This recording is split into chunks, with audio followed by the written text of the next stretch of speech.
ఉంది. చాలా సంతోషం. ఉమామహేశ్వరరావు గారు చిన్నతనంలోనే అష్టావధానాలు ఎన్నో చేసి చాలా ప్రఖ్యాతిగాంచినటువంటి వ్యక్తి. అటువంటి వారిని మన రమాదేవి గారు మన సమూహానికి పరిచయం చేస్తారు. రమాదేవి గారిని ఉమామహేశ్వరరావు గారిని పరిచయం చేయవలసిందిగా కోరుతున్నాను. మిగిలిన వారంతా మ్యూట్ లో ఉండండి.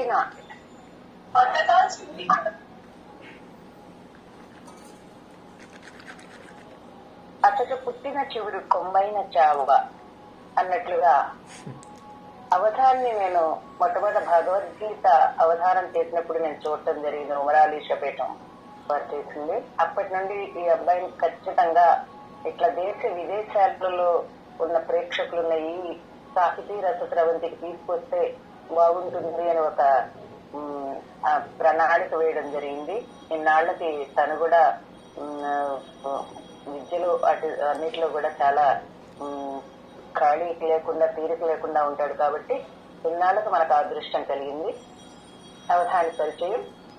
ఎర్రంశెట్టి ఉమామహేశ్వరరావు. తల్లిదండ్రులు శ్రీ శివనారాయణ గారు, శ్రీమతి ధనలక్ష్మి గారు, అన్నయ్య ఉమేష్ కుమార్. వీరు ఫిబ్రవరి 28, 2002లో జన్మించారు. ఊరు బల్లిపాడు, అక్కిలి మండలం, పశ్చిమ గోదావరి జిల్లా, ఆంధ్రప్రదేశ్ లో జన్మించారు. డిస్టర్బెన్స్ వస్తుంది. సంస్కృత వ్యాకరణ శాస్త్రం ఆచార్య ఎంఏ చదువుతున్నారండి. రాష్ట్రీయ సంస్కృత విశ్వవిద్యాలయంలో తిరుపతిలో ఈయన పూర్తి చేసేశారు. శ్రీ విశ్వవిజ్ఞాన విద్యా ఆధ్యాత్మిక పీఠంలో చిన్ననాటి నుండి అనేక ఆధ్యాత్మిక అంశాలపై ఉపన్యాసాలు చెప్పి పీఠాధిపతులు ఉమర్ ఆలీషా సద్గురవర్యుల దివ్య ఆశీస్సులు పొందారు. శ్రీమద్ భగవద్గీత వ్యక్తిత్వ వికాసం, భగవద్గీత మహిమ, వినాయక చవితి విశిష్టత మొదలైన అనేక ఆధ్యాత్మిక అంశాలపై ప్రవచనాలు, ఉపన్యాసాలు చేశారు. ఇప్పటి వరకు 31 గీతావధానాలు, 8 సాహిత్య అష్టావధానాలు చేశారు. తిరుపతి, హైదరాబాద్, బెంగళూరు, రాయగఢ్, శ్రీశైలం, అరసవల్లి, అనకాపల్లి, అలాగే రాజమహేంద్రవరం, తాడేపల్లిగూడెం, ఆచంట మొదలైన అనేక ప్రాంతాల్లో వీరు అవధానాలు చేయడం జరిగింది. ఇక పురస్కారాలు, సత్కారాలకు వస్తే 2017 10వ తరగతిలోనే 10కి 10 పాయింట్స్ అన్నమాట, 10కి 10 వచ్చిన జీపీఏ సాధించినందుకు ఆంధ్రప్రదేశ్ ప్రభుత్వం ప్రతిభా అవార్డు, స్వర్ణ పథకం కూడా ఇచ్చింది. అలాగే 2018 మార్చి 19న రాష్ట్రీయ సంస్కృత విద్యాపీఠంలో తిరుపతి వారు వాగ్భూషణ్ సన్మానాన్ని చేశారు. 2019 జనవరి కేంద్రీయ సంస్కృత విశ్వవిద్యాలయం ఢిల్లీ వారు నిర్వహించిన అఖిల భారత సంస్కృత శాస్త్రీయ స్పర్ధల్లో భగవద్గీత కంఠస్థీకరణ పోటీలో అఖిల భారత స్థాయిలో ప్రథమ బహుమతి, స్వర్ణ పథకం వచ్చింది. 2019 మార్చి 19 రాష్ట్రీయ సంస్కృత విద్యాపీఠం తిరుపతి వారు వాగ్భూషణ్ సన్మానం, 2020 ఫిబ్రవరి 2 రాష్ట్రీయ సంస్కృత విద్యాపీఠం 23వ స్నాతకోత్సవంలో శాస్త్రి ఇంటర్మీడియట్ లో ఇస్తారండి. అత్యధిక మార్కులతో ఉత్తీర్ణత సాధించినందుకు స్వర్ణ పథకం. అది ఇంటర్మీడియట్ కి సమానమైందన్నమాట పరీక్ష. 2022 డిసెంబర్ 28 రంగస్థల కళాకారుల సంక్షేమ సంఘం తాడేపల్లిగూడెం వారు ఘనంగా కళా సత్కారాన్ని చేశారు. 2023 మార్చి 2 రాష్ట్రీయ సంస్కృత విశ్వవిద్యాలయం 2వ స్నాతకోత్సవంలో శాస్త్రి అంటే ఈక్వల్ టు డిగ్రీ అనేది వ్యాకరణ శాస్త్రంలో అత్యధిక మార్కులతో ఉత్తీర్ణ సాధించినందుకు 2 స్వర్ణ పథకాలు వచ్చాయి. 2023 మార్చి 2న రాష్ట్రీయ సంస్కృత విశ్వవిద్యాలయం తిరుపతి 2వ స్నాతకోత్సవంలో డాక్టర్ మల్లాది వి బాలసుబ్రహ్మణ్యం బెస్ట్ మరియు dynamic student award gold medal కూడా సాధించారు. ఇలా చెప్పుకుంటూ పోతే మనకి ఇంకా ఎక్కువ అవుతాయని మనం ఇంకా చాలా సత్కారాల గురించి రాయడం గానీ చెప్పడం గానీ చేయలేదండి. అయితే విద్య ఇచ్చిన వినయంతో ఆయన చాలా వినయ విధేయతలతో ఉంటారు. అక్కడ నేను చూశాను ప్రవర్తన గాని ఎక్కడ కూడా చాలా డౌన్ టు ఎర్త్ లాగా అనమాట. ఎక్కడ కూడా ఏమీ కూడా పెద్దవాళ్ళు సలహాలు చెప్తే వినడం చక్కని శ్రోత అండి. ఉత్తమ శ్రోత, చక్కగా వింటారు అన్ని. అంత ప్రతిభావంతుగా అని అనిపించనంత వినయంగా ఉంటారు అక్కడ. కానీ అందరి ఆశీస్సులు తీసుకుని అక్కడ గెలిచిన తీరు, అందరి మెచ్చుకోళ్ళు చూస్తుంటే అక్కడ వీరి గొప్పతనం మనకు తెలుస్తుంది. ఎప్పుడైనా సరే అన్ని ఉన్న విస్తరి అణిగి మణిగి ఉంటుంది, ఏమీ లేని విస్తరి ఎగిరి పడుతుందని దానికి చక్కని ఉదాహరణ ఏంటంటే ఈయన ఆ నెమ్మదితనం, ఆ వినయం, ఆ విజ్ఞత అన్ని కూడా ఇప్పుడు మీరు కూడా చూస్తారు కదా. ఈనాడు ఆయన ఉపన్యాసాన్ని మీ అందరూ కూడా ఆశీస్సులు ఇచ్చి ఇతన్ని ఇంకా ఇంకా ముందుకు నడిపించవలసిందిగా కోరుతున్నాను. స్వస్తి.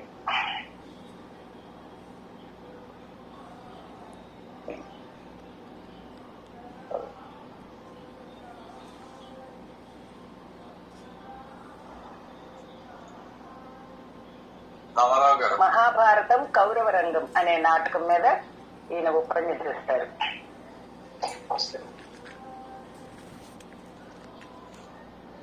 రామారావు గారు,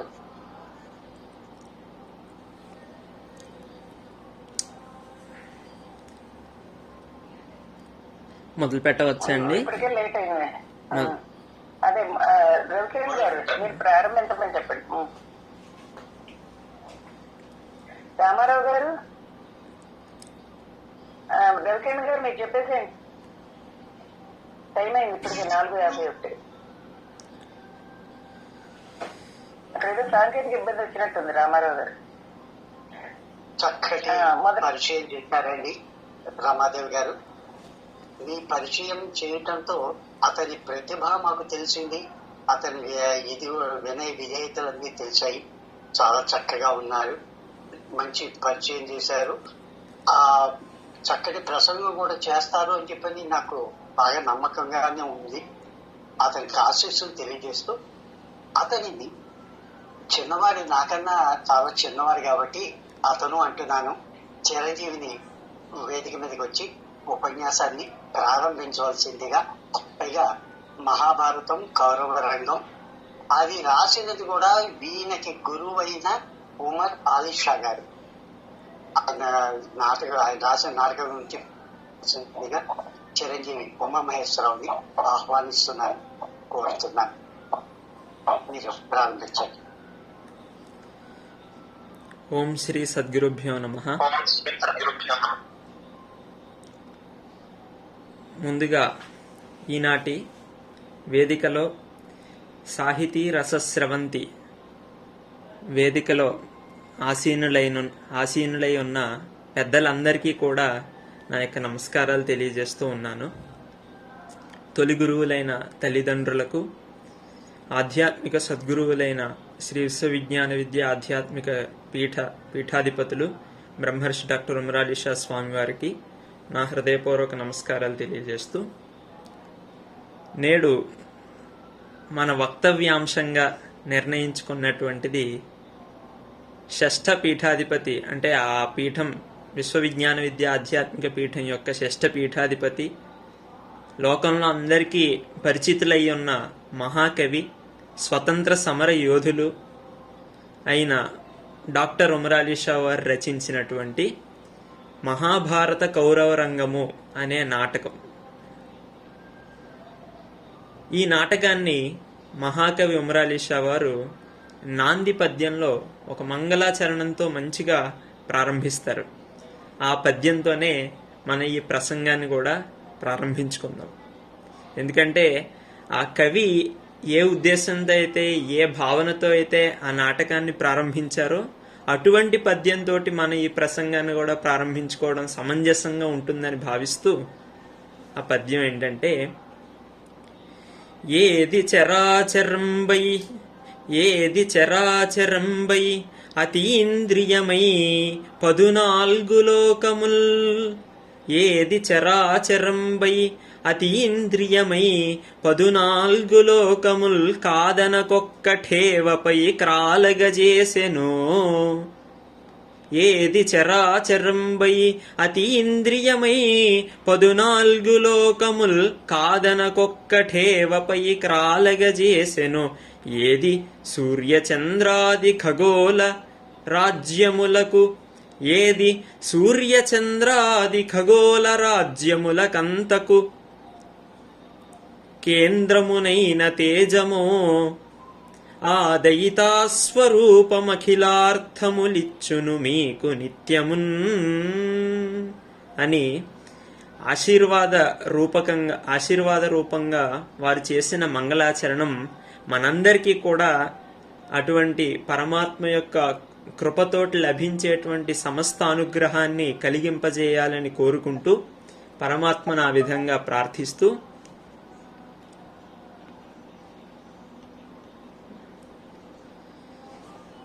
మహాభారత కౌరవ రంగం గురించి క్లుప్తంగా కొన్ని విషయాలను ఈ ప్రసంగం ద్వారా తెలియజేయడానికి సంకల్పిస్తూ ఉన్నాను.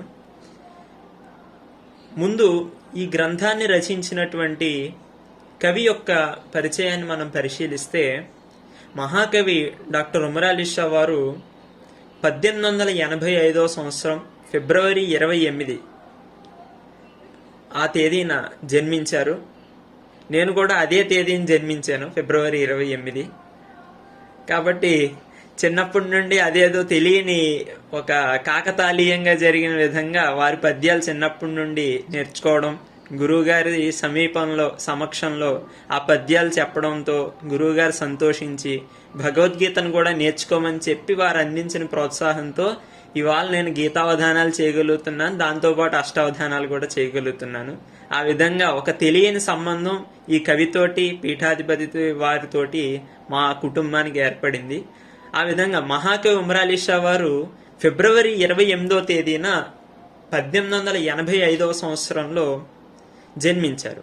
వీరి తల్లిదండ్రులు ఆ పీఠం యొక్క పంచమ పీఠాధిపతులైన మహర్షి మొహిద్దీన్ బాద్షా మరియు శ్రీమతి చాన్బియాంబ పుణ్య దంపతులకు వీరు అగ్రనందనులుగా జన్మించారు. ఈ పీఠం విషయం ఎందుకు చెప్పుకోవాలంటే,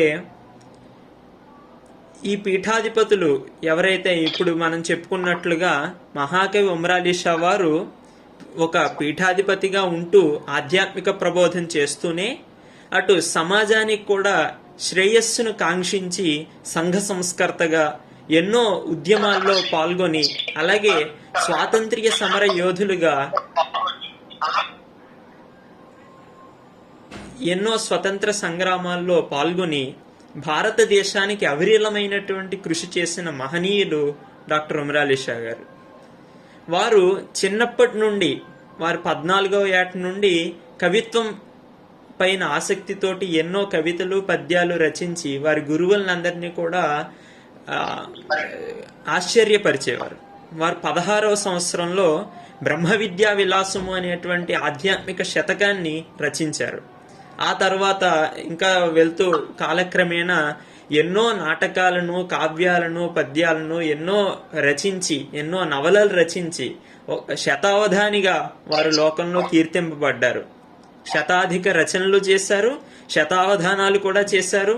అవధానిగా ఒక ప్రక్కన, అలాగే కవిగా మరొక ప్రక్కన, ఈ విధంగా సారస్వతమైనటువంటి సేవ చేస్తూనే అదే విధంగా సమాజానికి సంఘ సంస్కర్తగా ఎన్నో తన ప్రసంగాల ద్వారా ఎంతో మంచి మార్గంలో అందరినీ కూడా నడిపించే ప్రయత్నం చేశారు. ఇటు ఆధ్యాత్మికంగా పీఠానికి పీఠాధిపతిగా ఉంటూ దివ్య ప్రబోధాలను ఎన్నెన్నో చేశారు. అలాగే ఆ కాలంలో స్వాతంత్ర్య సమర యోధులుగా ఉంటూ ఎన్నో స్వతంత్ర సంగ్రామాల్లో పాల్గొని భారతదేశానికి స్వాతంత్ర్యం తీసుకురావడంలో విశేషమైన కృషి చేశారు. అదేవిధంగా నాటి పార్లమెంట్ సభ్యులుగా వ్యవహరించారు. 1935 సంవత్సరం నుండి 1945 సంవత్సరం వారి చివరి శ్వాస వరకు కూడా ఆ పదవిలో కొనసాగుతూ ప్రజల యొక్క సమస్యలన్నింటినీ కూడా కేంద్ర దృష్టికి తీసుకువెళ్లి ఆ సమస్యలన్నింటినీ కూడా పరిష్కరించినటువంటి సమాజ సేవా తత్పరులు డాక్టర్ ఉమర్ అలీ షా గారు. ఈ విధంగా చెప్పుకుంటూ పోతే ఒక వజ్రానికి ఎన్ని కోణాల్లో ప్రకాశం అయితే ఉంటుందో ఆ విధంగా బహుముఖ ప్రజ్ఞాశాలిగా మహాకవి ఉమర్ అలీ షా వారు అటు కవిగాను, అవధానిగాను, సంఘ సంస్కర్తగాను, వక్తగాను, స్వతంత్ర సమర యోధులుగాను, ఒక ఎంపీగాను, నాటి కాలంలో ఎమ్మెల్యే అని చెప్తాం, ఆ నాటి కాలంలో ఎమ్మెల్యేగాను, ఒక పీఠాధిపతిగాను ఇన్ని పాత్రలు కూడా పోషించి విజయవంతంగా తమ యొక్క జీవితాన్ని నడిపి అందరికీ ఆదర్శవంతమైనటువంటి మార్గాన్ని సృష్టించిన మహనీయులు. వారు జీవించిన కాలాన్ని మనం పరిశీలిస్తే కేవలం 60 సంవత్సరాలు. 1885 నుండి 1945 సంవత్సరం వరకు సుమారు 60 సంవత్సరాల కాలంలోనే 50కి పైగా రచనలు చేశారు. ఇంత విశిష్టమైనటువంటి సేవని లోకానికి అందించారు. అటువంటి మహనీయులు రచించినటువంటి గ్రంథమే, అటువంటి వారు రచించినటువంటి నాటకమే ఈ మహాభారత కౌరవ రంగము. అందుకని వారు కేవలం ఒక నైతిక భావనతోటి చూసి ఈ గ్రంథాన్ని రచించలేదు. ఆధ్యాత్మిక గురువుగా వారికి ఆధ్యాత్మిక తత్వం తెలుసు కాబట్టి మహాభారతాన్ని ఆ దృష్టితోటి, ఆధ్యాత్మిక దృష్టితోటి, నైతిక దృష్టితోటి, ధార్మిక దృక్పథంతో పరిశీలించి ఒక చక్కని భావనను ఆవిష్కరించి మన ముందు ప్రోధి చేసి మనకు నిరూపించినటువంటి నాటకంగా ఈ మహాభారత కౌరవ రంగం అనేది కనిపిస్తుంది. ఆ నాటకంలో పీఠికలో వారు ఒక చక్కని విషయాన్ని చెప్తారు. ఏంటంటే అది కౌరవులకు పాండవులకు మధ్య ఉన్నటువంటి నైతిక, స్థానిక, సంప్రదాయాది ప్రసిద్ధ ధర్మాలను నిష్పాక్షికంగా, నిరాఘాటంగా భారత వ్యక్తిత్వాన్ని ప్రతిపాదించేటట్లు చారిత్రకమైన పునాదులపై స్వాభావికంగా, ధర్మయుక్తంగా, నిర్వివాదంగా ఉండే రీతిలో విమర్శించి ఈ మహాభారత కౌరవ రంగము అనే నాటకాన్ని 1916వ సంవత్సరంలో రచించాను అని వారు పీఠికలో పేర్కొంటారు. ఆ ఒక్క వాక్యంలో చూసినట్లయితే ఎంతో నిగూఢమైన భావుకత మనకు కనిపిస్తుంది. నిష్పాక్షికంగా అనేటువంటి పదం చాలా ముఖ్యమైనది. ఎందుకంటే ఏదో ఒక పక్షం వైపు నిలబడి మనం ఏదైనా ఉదాహరణ చూసాం అనుకోండి, మనకి నచ్చింది అనుకోండి, దాన్ని అక్కడ అధర్మం జరుగుతున్నా కానీ దాన్ని మనం ధర్మంగానే వ్యాఖ్యానించుకుంటాం. అలా కాకుండా ఈ పక్షం కాకుండా ఆ పక్షం కాకుండా నిష్పాక్షికంగా ఒక సాక్షిగా దర్శించి ఏది సరైనది ఏది సరైనది కాదు అనే దాన్ని నిరూపించడానికి యోగ్యత అప్పుడే కలుగుతుంది సాక్షిగా దర్శించినప్పుడు. కాబట్టి ఆ విధంగా నిష్పాక్షికంగా దర్శించి ఉమరాలి షవర్ ఈ నాటకాన్ని రచించారు. అలాగే నిర్వివాదంగా అన్నారు. నిర్వివాదంగా అంటే ఎటువంటి వాదాలకు దారి తీసే విధంగా కాకుండా ధర్మయుక్తంగా, ధార్మిక నిబద్ధతకు లోబడి స్వాభావికంగా అని చెప్పడం జరిగింది. ఈ విధంగా భారత వ్యక్తిత్వాన్ని ప్రతిపాదించే విధంగా ఈ మహాభారత కౌరవ రంగాన్ని రచించడం జరిగింది. ఇందులో 7 అంకాలు ఉంటాయి. మనకు సామాన్యంగా తెలుసు నాటకాల్లో ఉండేటువంటి విషయ విభాగాలు అంకాల రూపంలో ఉంటాయి. ఆ విధంగా 7 అంకాలు ఈ నాటకంలో ఉన్నాయి. ఇది ఒక గొప్ప పౌరాణిక నాటకం. దీన్ని 1916వ సంవత్సరంలో రచిస్తే 1935వ సంవత్సరంలో కవిగారి యొక్క సతీమణి అక్బరాంబ గారు దివిని అలంకరిస్తే వారికి ఈ కృతిని అంకితం చేసి లోకార్పణ చేయడం జరిగింది. ఆ విధంగా ఈ కృతి బయట అందరికి కూడా ముద్రణ రూపంలో లభిస్తూ ఉంది. తర్వాత ఈ మహాభారత కౌరవ రంగంలో మనకు కనిపించేటువంటి కథ వ్యాసుడు రచించినటువంటి మహాభారతంలో ఉద్యోగ భీష్మ పర్వాల్లో ఉండేటువంటి కథను అనుసరించి ఆ కథను మూలంగా స్వీకరించి దానికి అనుసంధానంగా ఈ కథ అనేటువంటిది సాగుతుంది. ఈ నాటకంలో వీరరసం ప్రధానంగా కనిపిస్తుంది. అలాగే మిగిలిన రసాలు కూడా ఆయా సందర్భాల్లో పద్యాల్లో చాలా చక్కగా వారు వాడినటువంటి పదజాలం మనకు నిరూపిస్తూ ఉంటుంది. ఇక ఇందులో చెప్పినటువంటి విషయాలను కథాభాగంగా మనం వరుసగా మాట్లాడుకున్నట్లయితే పాండవులు కౌరవులతో కలిసి జోదంలో ఓడిపోయి అరణ్యవాసాన్ని, అజ్ఞాతవాసాన్ని పూర్తి చేసుకుని మళ్ళీ చేరుకుంటారు. అప్పుడు పాండవులకి తమకు ఇవ్వవలసినటువంటి రాజ్య భాగాన్ని ఇవ్వమని ధృతరాష్ట్రుడి వద్దకు రాయబారిని పంపుతారు. ధృతరాష్ట్రుడు ఏం చేస్తాడు మనకు తెలుసు. ధృతరాష్ట్రుడు దుర్యోధనుడికి తెలియజేయడానికి సంజయుడిని పంపినప్పటికీ కూడా ఎటువంటి ఫలితం కనిపించదు. తర్వాత పాండవులు కృష్ణుణ్ణి రాయబారిగా ఎంచుకుని రాయబారిగా కౌరవుల వద్దకు పంపిస్తారు. ఇక్కడి నుండి ఈ నాటకం యొక్క కథాభాగం అంతా కూడా ప్రారంభమవుతుంది. అంటే కృష్ణుణ్ణి రాయబారిగా పంపేటువంటి ఘట్టం ఈ మొదటి అంకంలో మనకు కనిపిస్తుంది. దానికి ముందుగా ఈ కౌరవ సభలో ఉండేటువంటి దుర్యోధనుడు, భీష్ముడు, అలాగే ధృతరాష్ట్రుడు, ద్రోణుడు, కర్ణుడు, శకుని వీరంతా కలిసి మాట్లాడుకుంటూ ఉంటారు.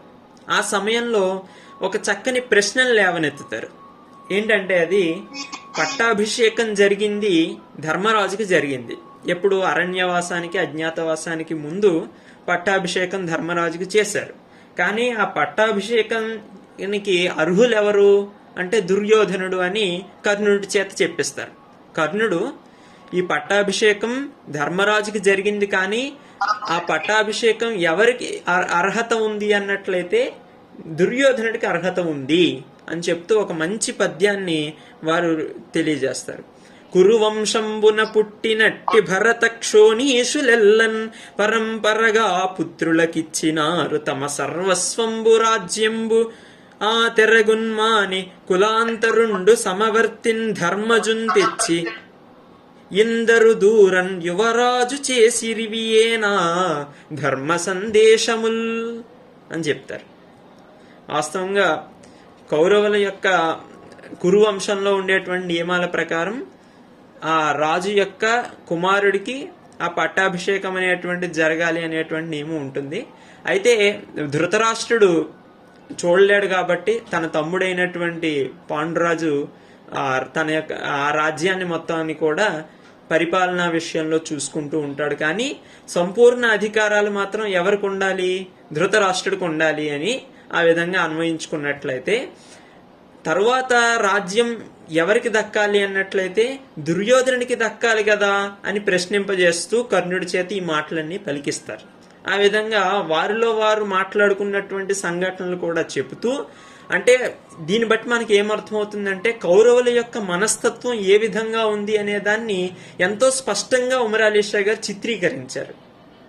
ఈ నాటకాల్లో ఉండేటువంటి విశిష్టత ఏంటంటే కేవలం పద్యాలు మాత్రమే కాదు, వచనాలు కూడా మనకు కనిపిస్తూ ఉంటాయి. వారి యొక్క మాటలన్నీ కూడా, సంభాషణలన్నీ కూడా చాలా చక్కగా అర్థం చేసుకోవడానికి మనకి మంచి భావాన్ని వెలువరింపజేస్తూ మనకు కనిపిస్తాయి. ఆ విధంగా కౌరవుల యొక్క మనస్తత్వాన్ని చక్కగా నిరూపించినటువంటి ఘట్టాలు ఎన్నో మనకి ఇందులో కనిపిస్తాయి. తరువాత కృష్ణుడు రాయబారానికి ఈ కౌరవ సభకు వస్తాడు. కౌరవుల దగ్గరికి రాయబారం చేయడం కోసం ఇలా పాండవుల పక్షాన రాయబారిగా వచ్చి అడుగుతాడు, అర్ధరాజ్యాన్ని ఇవ్వండి, లేదా 5 ఊళ్ళైనా ఇవ్వండి, లేదా పూట భత్యానికైనా పాండవులు సిద్ధమే అని చెప్తూ యుద్ధం మాత్రం వద్దు అనేటువంటి శాంతి సందేశం ఇవ్వడం కోసం కృష్ణుడు వచ్చి అడిగినప్పుడు ఈ దుర్యోధనాదులు ఏం చేస్తారంటే పాండవుల యొక్క అధర్మ వైఖరిని వారు తెలియజేస్తారు. ఇక్కడ ఒక విశిష్టత మనకు కనిపిస్తుంది. ఈ నాటకం మనం సామాన్యంగా ఈ నాటకాన్ని కొంచెం పక్కకు పెట్టి ఆలోచిస్తే లోకంలో ఎప్పుడు కూడా మనం ఏం చెప్తామంటే పాండవులు మాత్రమే ధర్మంగా ఉన్నారు, కౌరవుల్లో ఏ ధర్మము లేదు, వారు ఎల్లప్పుడూ అధర్మంగానే ప్రవర్తించారని చెప్తాం. ఆ మాట వాస్తవమే. కానీ కొన్ని సందర్భాలను మనం పరిశీలించి చూస్తే కౌరవుల్లో కూడా ధర్మం అనేది కొంచెం ఉంది, అలాగే పాండవుల్లో కూడా కొన్ని అధర్మ విషయాలు చిన్నగా మనకు కనిపిస్తాయి అనే విషయాన్ని ఈ పాత్రల రూపంలో మనకి వ్యక్తీకరించారు ఈ నాటకంలో. ఆ ఉదాహరణలు తర్వాత నేను చెప్తాను. ముందుగా ఈ విధంగా కృష్ణుడు రాయబారానికి కౌరవ సభకు వచ్చినప్పుడు, కౌరవుల దగ్గరికి వచ్చినప్పుడు కౌరవులంతా కూడా పాండవుల యొక్క అకృత్యాలన్నింటినీ కూడా చెప్తారు. ఇలాగే అనుకోవాలి ప్రస్తుతం. ఎందుకంటే పాండవులు చేసినటువంటి కార్యకలాపాలను వారు ఇంకొక రకంగా వర్ణించి ఆ దుర్యోధనాదులు తెలియజేస్తారు. నను దుర్యోధనుడంచు నా అనుజినిన్ వంచింప దుశ్శాసనుండని నా సోదరి దుస్సలంచు కడు నింద్యంబైన పేర్లుంచి జీవన రాజ్యంబులు ద్రొబ్బి భారత కథన్ వ్రాయించి మాపై అసూయను కలిగించిరి ధాత్రి పాండవులు దోషారంభ సంరంభులై అని ఒక పద్యంలో కర్ణుడు చెప్తాడనమాట. దుర్యోధనుడు చెప్తాడు. దుర్యోధనుడు ఈ విధంగా అనుకుని, ఈ విధంగా భావించి చెప్పినట్లుగా ఆలీషా వారు ఒక పద్యాన్ని రాశారు. తర్వాత రాయబారానికి వచ్చినటువంటి కృష్ణుణ్ణి ఈ దుర్యోధనాదులు తమ యొక్క దుష్ట బుద్ధితోటి బంధించాలని చూస్తారు. ఈ విషయం మనకు తెలుసు. రాయబారానికి వచ్చినటువంటి కృష్ణుణ్ణి దుర్యోధనాదులు బంధించడానికి ప్రయత్నిస్తారు. లోకాలన్నింటికి ప్రభు అయినటువంటి శ్రీకృష్ణ పరమాత్మను బంధించడం వారి యొక్క అవివేకంగా భావించి ఆ సమయంలో భీష్ముడు ద్రోణుడు అక్కడి నుండి వెళ్ళిపోతారనే విషయాన్ని ఇక్కడ ఈ నాటకంలో కథాభాగంలో చెప్తూ ఈ విధంగా చేయడం అసమంజసమని అధర్మమని చెప్పి వారు వెళ్ళిపోయాక దుర్యోధనుడు శకుని కర్ణుడు మాత్రం కృష్ణుడిని బంధించడానికి ప్రయత్నిస్తారు.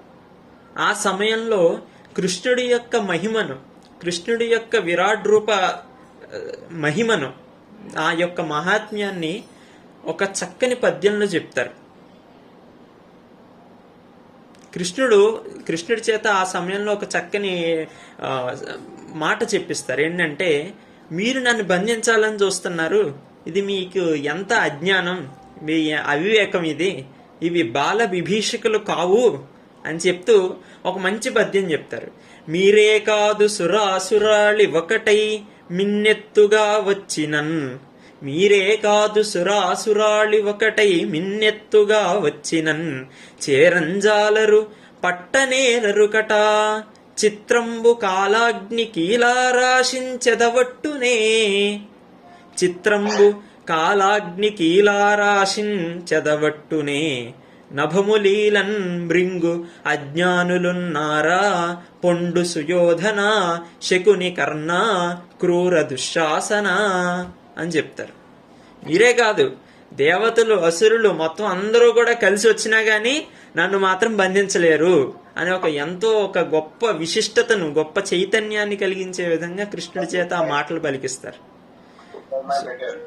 మిన్నెత్తుగా వచ్చినను, ఆకాశమంత ఎత్తుగా మీరు ఎంతో గొప్ప మహిమా స్వరూపులై వచ్చినప్పటికీ కూడా నా మాయ ముందు మీరెవరు కూడా నిలువలేరు. అదే విషయాన్ని కృష్ణుడు భగవద్గీతలో మమాయ దురత్యయ అని చెప్తారు.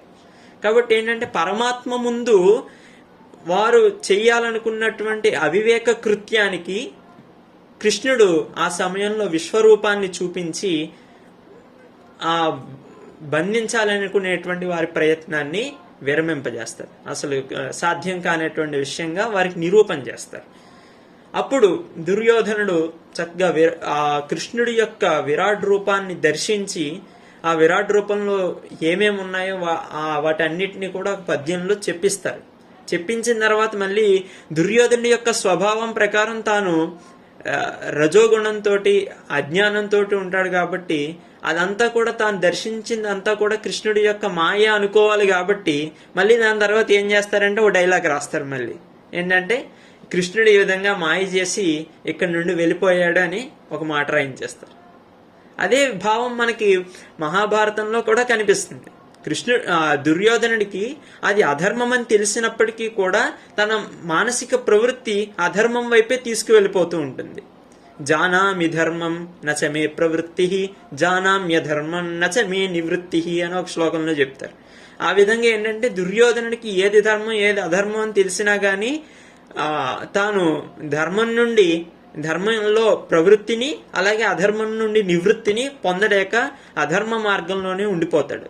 అలాగే ఇక్కడ కృష్ణుడి యొక్క మహిమను స్వయంగా కృష్ణుడే వచ్చి విరాట్ రూపంగా తన యొక్క తేజస్సుని దర్శింపజేసినప్పటికీ కూడా దుర్యోధనుడు ఏమనుకున్నాడంటే, ఇదంతా కృష్ణుడు చేసినటువంటి మాయాజాలం అనుకున్నాడు తప్పితే కృష్ణుడి యొక్క విశిష్టతని గ్రహించుకోలేకపోయాడు.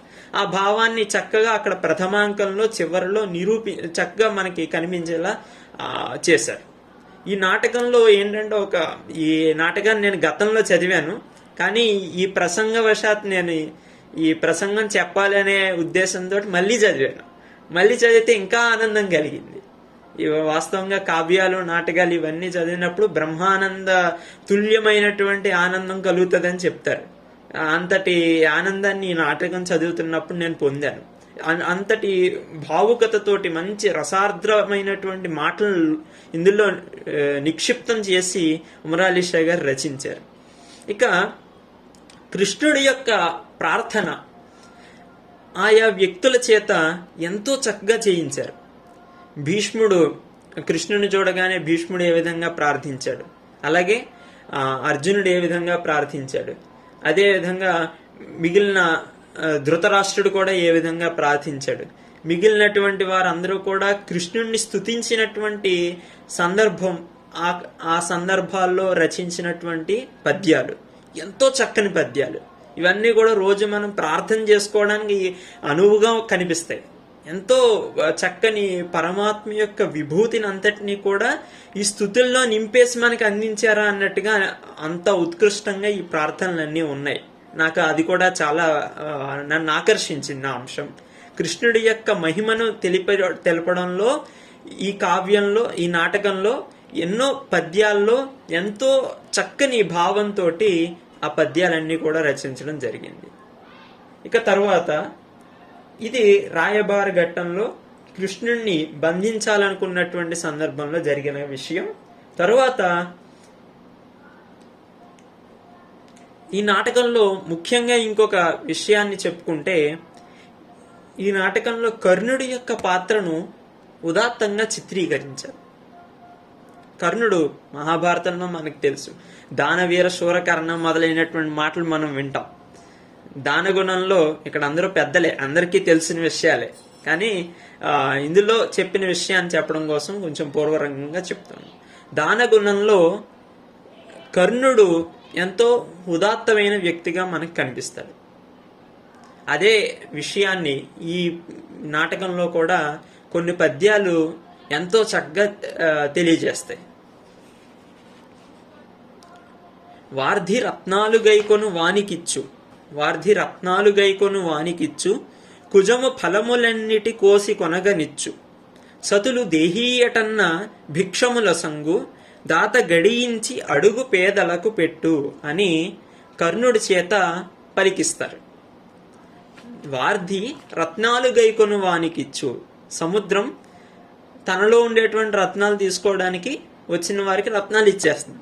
అలాగే కుజము ఫలములన్నిటి కోసి కొనగనిచ్చు, చెట్లు ఫలాలన్నిటిని కూడా కోసుకోవడానికి అవకాశం ఇస్తుంది. సతులు దేహీయటన్న భిక్షముల సంగు, దేహి అని భిక్షను యాచించే వారికి భిక్షను వేస్తారు ఆయా గృహిణులు. దాత గడియించి అడుగు పేదలకు పెట్టు, అదేవిధంగా దాత కూడా తాను సంపాదించినటువంటి సంపదల్లో కొంత భాగాన్ని అడిగినటువంటి భిక్షకులకి అందిస్తాడు. ఈ పద్యం ఏ సందర్భంలో చెప్పారంటే, విదురుడు కర్ణుణ్ణి పాండవ పక్షం వైపు రమ్మని కోరతారు. ఎవరు? కుంతి, కృష్ణుడు, అలాగే విదురుడు. ఈ ముగ్గురు కూడా వెళ్ళి కర్ణుణ్ణి పాండవ పక్షంలోకి వచ్చేయమని కోరినప్పుడు ముందుగా విదురుడు చెప్తాడనమాట, నీ దగ్గరున్న కవచకుండలాలు, నీ వద్ద ఉండాల్సిన కవచకుండలాల్ని ఇంద్రుడు ఒక బ్రాహ్మణ వేషంలో వచ్చి దానం రూపంలో స్వీకరించేశాడు, నీ నుండి గ్రహించేశాడు. మరి నీకు ఎటువంటి దుఃఖం కలగలేదా అంటే ఆ సమయంలో చెప్తాడు ఏంటంటే, నా దగ్గర ఉన్న ఏదైనా కానీ నేను అర్పించేస్తాను అనే విషయాన్ని ఈ పద్యంతో దాత గడియించి అడుగు పేదలకు పెట్టు అని చెప్తూ దానగుణం యొక్క ఉదాహరణగా తాను నిలిచి దానగుణం యొక్క వైశిష్ట్యాన్ని నిరూపిస్తాడు. ఈ విధంగా చెప్పడంలో మనకి కర్ణుడి యొక్క దానగుణం, దాని యొక్క మహాత్మ్యం మనకు తెలియబడుతుంది. ఇంకా దీన్ని బట్టి ఇంకొక విషయం కూడా మనకు అర్థమవుతుంది. ఆలీషా గారు కర్ణుడి చేత ఈ మాటలు పలికించడంలో దాత గడియించి అడుగు పేదలకు పెట్టు అని చెప్పినటువంటి ఈ మాటల్లో అడుగు పేదలకు పెట్టు అన్నారు. పేద, కానీ ఇంద్రుడు పేదవాడు కాదు కదా, మరి అటువంటి ఇంద్రుడికి నీవెందుకు ఇచ్చావు అన్నప్పుడు దానికి కూడా కర్ణుడు ఒక మంచి జవాబిస్తాడు. ఏంటంటే, ఇంద్రుడు నన్ను మోసగించి ఉండవచ్చు, అర్జునుడికి, తన కుమారుడైన అర్జునుడికి మేలు చేయాలనే ఉద్దేశంతో నన్ను మోసగించి ఉండవచ్చు, కానీ తాను మాత్రం దుష్కీర్తిని పొందాడు లోకమంతటా. కోడియై గౌతముని పువ్వు బోడి కూడి పాడుగా చేసుకొన్నాడు నాడు తనువు, నేడు కవచకుండలములు అనృతము చెప్పి తీసుకొన్నాడు దుష్కీర్తి దిశలు నిండా అని చక్కని పద్యంతో, సింపుల్గా తేటగీతి పద్యంలో ఎంతో గొప్ప భావాన్ని అందించారు. ఈ విధంగా ఇంద్రుడి యొక్క హీన మనస్తత్వాన్ని తన పద్యం ద్వారా చెప్తాడు కర్ణుడు. అలాగే అదే సందర్భంలో కృష్ణుడు ఒక మాట మాట్లాడతాడు. కృష్ణుడి చేత ఒక ప్రశ్న అడిగింపజేస్తారు. ఏంటంటే, ఇప్పుడు మరి నువ్వు దానగుణం అని చెప్పావు, చక్కగా ఇంద్రుడికి నీ యొక్క కవచకుండలాలు ఇచ్చేసావు, దానగుణం ఎంత గొప్పది అంత గొప్పదని చెప్పావు. ఒకవేళ ఇంద్రుడు వచ్చి నీకు మళ్ళీ ఇచ్చేస్తానంటే నీ కవచకుండలాల్ని, వాటిని ఆశిస్తావా అని అడుగుతాడు. దానికి కర్ణుడు ఒక మాట చెప్తాడు. ఏంటంటే, ఒక్కసారి ఇచ్చేసినవి అవి ఏహ్యములు, వాటిని నేను స్వీకరించను. ఎలాగైతే పాము కుబుసాన్ని విడిచిపెట్టిన తర్వాత మళ్ళీ దాని దగ్గరికి వెళ్ళదో, అలాగే నేను కూడా ఒకసారి విడిచిపెట్టేసిన దాన్ని మళ్ళీ తీసుకోను, అదంతా కూడా నాకు ఏహ్యమైంది అని చెప్పి తన యొక్క విషయాసక్తిని లేని విషయాన్ని తాను చెప్తాడు. అలాగే కర్ణుణ్ణి పాండవ పక్షం వైపు రమ్మని కోరడానికి ఈ కృష్ణుడు, విదురుడు, కుంతి వెళ్ళినప్పుడే కృష్ణుడు చక్కగా కర్ణుడి యొక్క ఉదాత్త భావనల్ని, అలాగే కర్ణుడి యొక్క గొప్పతనాన్ని చక్కగా చెప్తారు ఒక పద్యంలో. అది దాతవు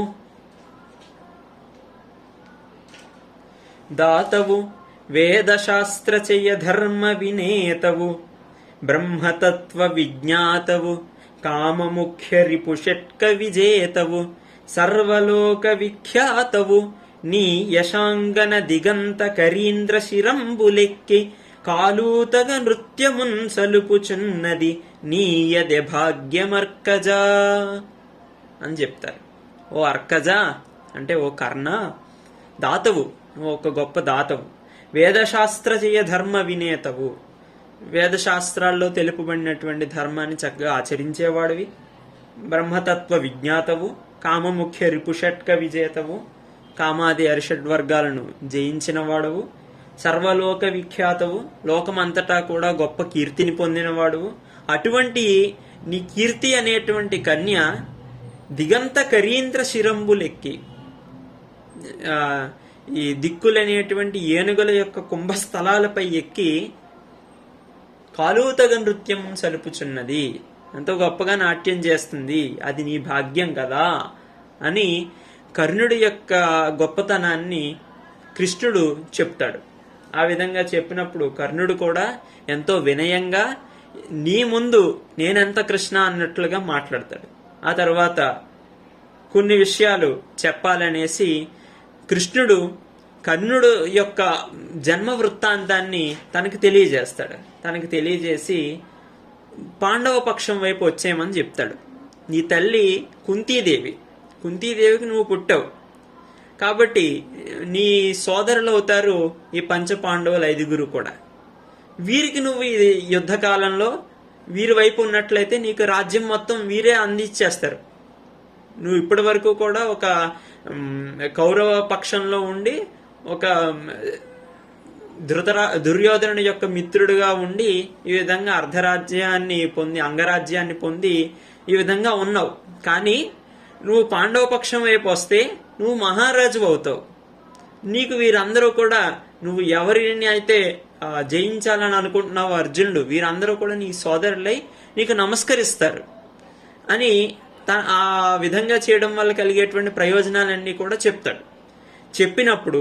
చెప్పినప్పటికీ కూడా కర్ణుడు మాత్రం తన యొక్క ప్రభుభక్తిని తాను ఇచ్చినటువంటి మాటకు కట్టుబడి ఉండి దుర్యోధన పక్షంలోనే ఉంటానని చెప్తాడు. ఇందులో ఉండేటువంటి విషయాన్ని మనం గమనిస్తే అచంచలమైన ప్రభుభక్తి, ధైర్యస్థైర్యాలు, శౌర్య పరాక్రమాలు, దానగుణం, దృఢ సంకల్పం ఇవన్నీ కూడా కర్ణుడిలో చక్కగా నింపి ఈ పాత్రల్లో మనకు కనిపించేలా చేశారు. అక్కడ కర్ణుడు ఒక మంచి పద్యాన్ని చెప్తాడు. కర్ణుడి చేత ఒక మంచి పద్యాన్ని చెప్పించి ఒక గొప్ప విషయాన్ని తెలియజేస్తారు. కుంతికి పుట్టినన్ మరి శకుంతకు పుట్టిన పుట్టనిమ్ము. కుంతికి పుట్టినన్, కృష్ణ నువ్వేం చెప్తున్నావు? నేను అంటే కర్ణుడినైన నేను కుంతికి పుట్టాను అంటున్నావు. కానీ నేను కుంతికి పుట్టిన, మరి శకుంతకు పుట్టిన పుట్టనిమ్ము. శకుంతలకు పుట్టినా గాని పుట్టిని. ఏ ఇంతికో మానవుండు జనించుట తథ్యము. ఏ స్త్రీకో మానవుడు జన్మించడం అనేది తథ్యం. నాకు దానికై వంత ఒకంతలేక బలవంతముగా ఇది తల్లి ఎంచు నీవింతగా చెప్పనేలా. పెరయింతులు తల్లులు కారె మాధవా. పెరయింతులు తల్లులు గారే మాధవా అని చెప్తారు.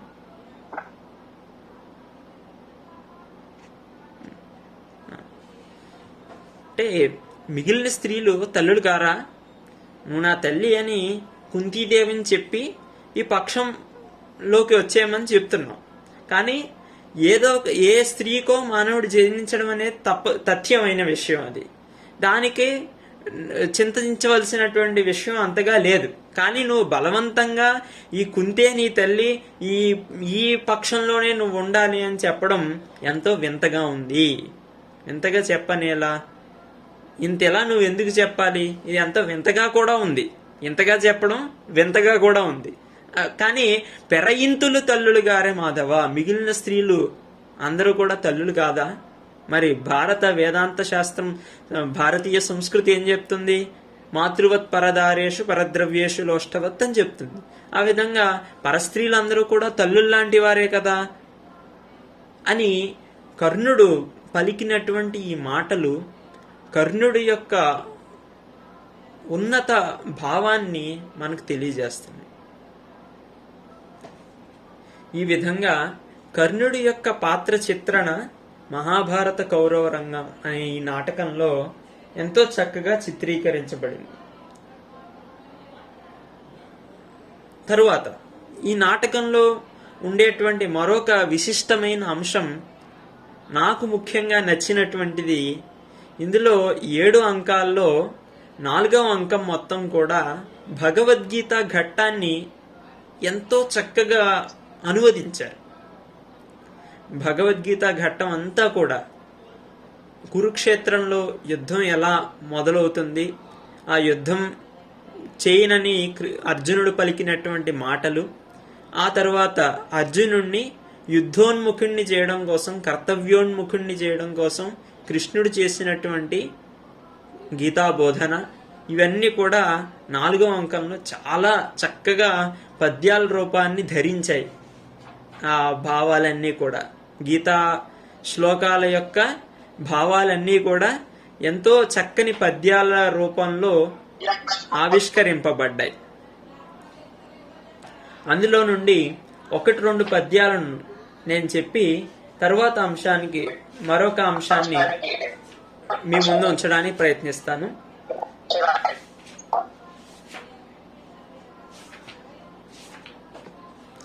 అందులో కురుక్షేత్ర యుద్ధం జరిగేటువంటి సమయంలో అర్జునుడు ఇరుపక్షాల్లో చూస్తాడు. ఇరుపక్షాల్లో చూసినప్పుడు అందరూ కూడా తన బంధువులే కనిపిస్తారు, అన్నదమ్ములు, మిత్రులు కనిపిస్తారు. ఇక్కడ భగవద్గీతలో అయితే చక్కగా చెప్పారు. ఆచార్యా పితరః పుత్రాస్తథైవ చ పితామహాః మాతులా శ్వశురాః పౌత్రాః శ్యాలాః సంబంధినస్తథా ఏతాన్నహంతుమిచ్ఛామి ఘ్నతోపి మధుసూదన అపి త్రైలోక్య రాజ్యస్య హేతోః కిన్ను మహీకృతే అని ఈ విధంగా మొదటి అధ్యాయం మొత్తం కూడా ఈ విషయాలే మనకు కనిపిస్తాయి. ఇక్కడ అర్జునుడి చేత ఒక పద్యంలో ఇలా చెప్పిస్తారు. మిత్రులు అన్నతమ్ములు, మిత్రులు అన్నతమ్ములు, సమీపపు బంధులు మేనమామలున్, పుత్రులు భావమర్దులు, ప్రబుద్ధులు తాతలు, గ్రాలు ఈ కురుక్షేత్రము పెండ్లి పందిరన చెల్లుచునున్నది. పెండ్లి పందిరిలాగా వర్ణించారు కవి. లోకోత్తర అంశాలను వర్ణించడంలో నిపుణుడు. వర్ణన నిపుణ కవి అని చెప్తాం కదండి. కాబట్టి ఆ విధంగా ఏంటంటే ఇక్కడ కురుక్షేత్రాన్ని ఒక పెండ్లి పందిరిగా వర్ణించారు. మిత్రులు అన్నతమ్ములు సమీపపు బంధులు మేనమామలున్ పుత్రులు భావమర్దులు ప్రబుద్ధులు తాతలు గ్రాలు ఈ కురుక్షేత్రము పెండ్లి పందిర నచెల్లుచునున్నది ఇందు వీరి ఏ శత్రుని వీరినే శత్రుని కైవడిన్ పిలిచి చంపగా నేర్తునే రక్కసుండనై. వీరిలో ఎవరిని నేను శత్రువుగా భావించి సంహరించగలను, ఓ కృష్ణ నాకు చెప్పు అని తన యొక్క వేదనని తెలియజేస్తారు. అలాగే భగవద్గీతలో పరిశీలిస్తే అక్కడ మనకి మొదటి అధ్యాయంలో 29-30 శ్లోకాల్లో మనకి ఈ విషయం కనిపిస్తుంది. సీదంతి మమగాత్రాణి ముఖంచ పరిశుష్యతి వేపథుశ్చ శరీరే మే రోమహర్షశ్చ జాయతే గాంధీవం స్రంసతే హస్తాత్ త్వక్చైవ పరిదహ్యతే నచ శక్నోమ్యవస్థాతుం భ్రమతీవచ మే మనః అని. గాంధీవం స్రంసతే హస్తాత్, నా చేతి నుండి గాంధీవం జారిపోతూ ఉంది. మరి ఎంతో కష్టపడి తపశ్శక్తితోటి సాధించుకున్నటువంటి గాంధీవమైనా కానీ జారిపోతూ ఉంది. ఎందుకు? అక్కడ అర్జునుడు మోహానికి గురయ్యాడు కాబట్టి. త్వక్చైవ పరిదహ్యతే, నా శరీరం నా చర్మం అంతా కూడా దహించుకుపోతుంది. నచ శక్నోమి అవస్థాతం, నేను ఇక్కడ నిలవడానికి ఉండలేకపోతున్నాను. భ్రమతీవచ మే మనః, నా మనస్సు కూడా భ్రమించిపోతూ ఉంది. సీదంతి మమగాత్రాన్ని, నా అవయవాలన్నీ కూడా పట్టు తప్పేస్తూ ఉన్నాయి. ముఖంచ పరిశుష్యతి, గొంతంతా ఎండిపోయి గద్గద స్వరంతో నేను మాట్లాడుతూ ఉన్నాను. వేపతుశ్చ శరీరమే, శరీరంలో వణుకు పుట్టింది. రోమహర్షశ్చ జాయతే, ఇదంతా కూడా ఎంతో వింతగా ఉంది. అదొక రకమైన వాతావరణంలో నేను ఉన్నాను. నేను ఇటువంటి స్థితిలో యుద్ధం చేయలేను. నిమిత్తాని చ పశ్యామి నచ శక్నోమ్యవస్థాతుం భ్రమతీవచ మే మనః అని చెప్తూ ఈ విధంగా నిమిత్తాని చ పశ్యామి విపరీతాని కేశవ నచ శ్రేయోను పశ్యామి హత్వా స్వజనమాహవే అని ఆ పద్యాలన్నిటిలోనూ తెలిపినటువంటి భావం ఎంతో చక్కగా స్వచ్ఛంగా సహజంగా ఈ పద్యాల్లో వచ్చి పడింది. చూడండి. ఈ బంధువుల చూచి నా బొంది కంపించు, ఈ బంధువుల చూచి నా బొంది కంపించు రోమహర్షము పుట్టె ఏమి సేతు.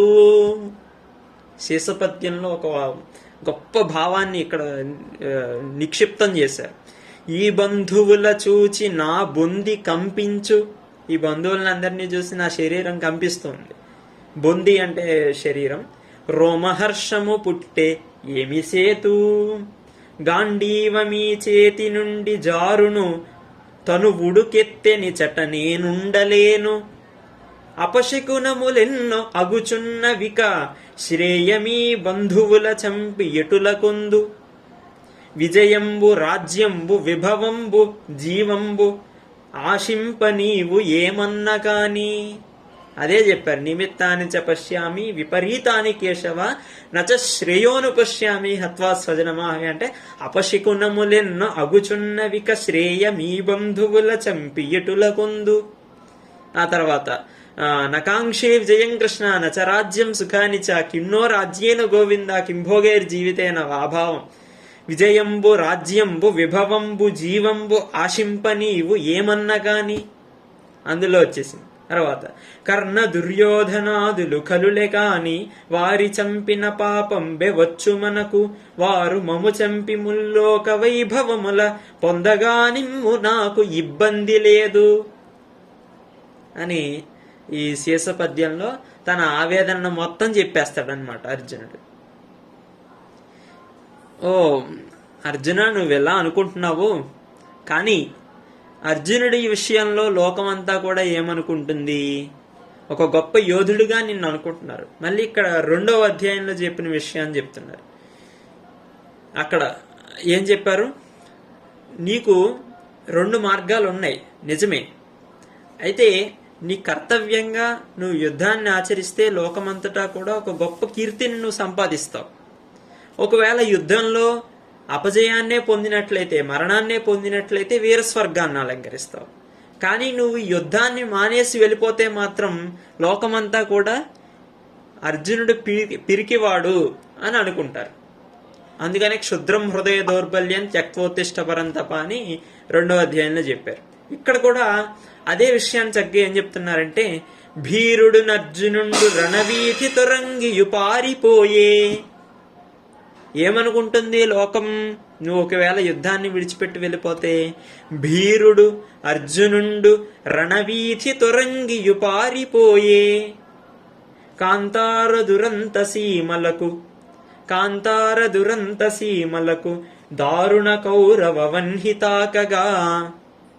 ఊరక మాటలే అల సుయోధన భీష్మక కర్ణ దుస్ససేనారమణీయమైన కదనంబని లోకులు చెండనాడరే అని చెప్పారు.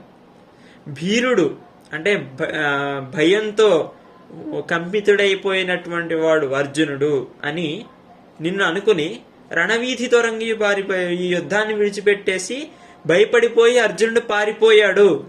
ఎక్కడికి పోయాడంటే కాంతార దురంత సీమలకు, అడవుల్లోకి వెళ్ళిపోయాడు అని లోకమంతా కూడా నిన్ను నిందిస్తుంది. దారుణ కౌరవ వన్హితాకగా.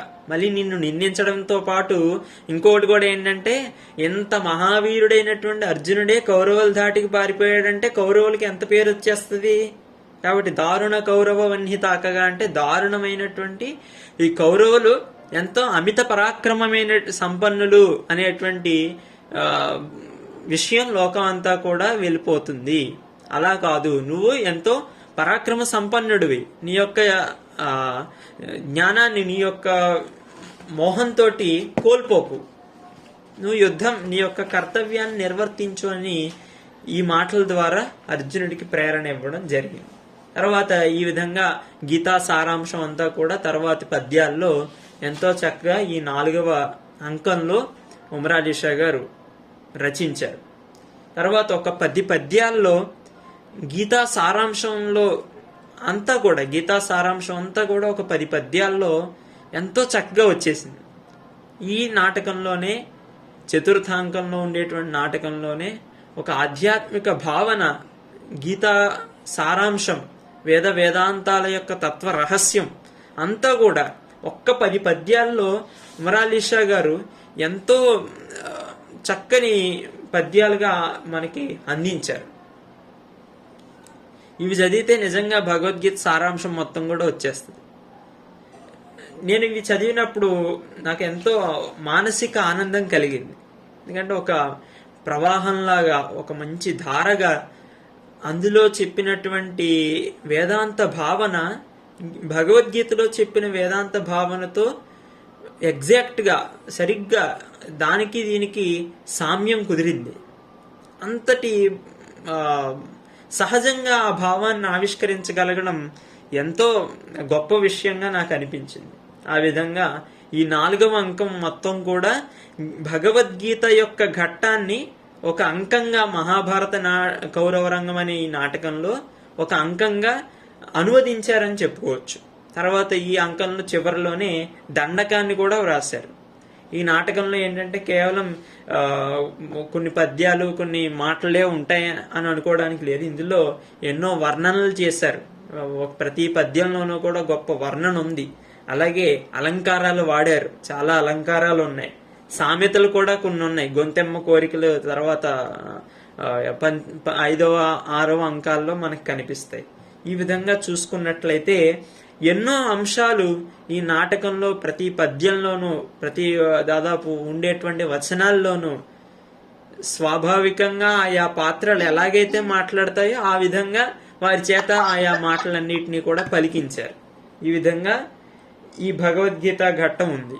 తర్వాత ఈ నాటకంలో మరొక విశిష్టత ఏంటంటే, ఇంతకు ముందు అనుకున్నట్లుగా పాండవుల్లో ఉండేటువంటి ధర్మాలే కాదు, ఆ పక్షంలో ఉండేటువంటి చిన్న చిన్న అధర్మాలు కూడా ఉన్నాయి అని చెప్తూ కృష్ణుడి యొక్క సోదరుడైన